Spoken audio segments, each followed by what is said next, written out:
My dear brothers and sisters in Christ Jesus, a very good morning and welcome to this morning blessing prayer.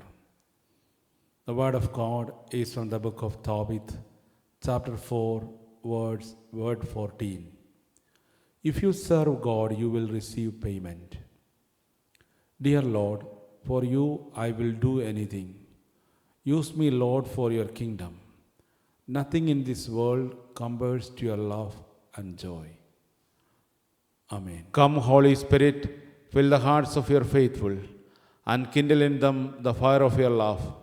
Send forth your Spirit, and they shall be created, and you shall renew the face of the earth.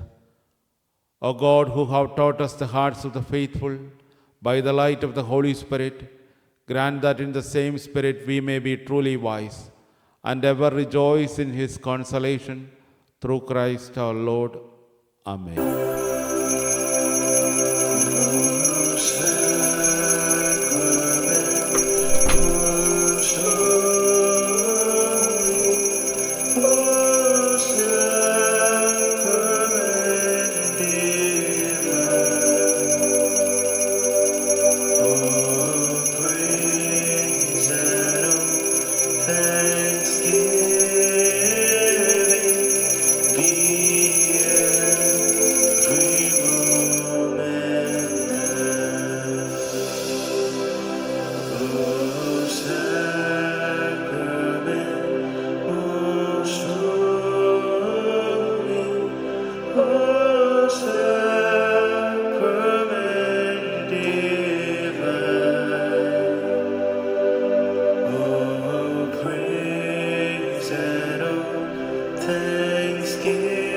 Thanksgiving be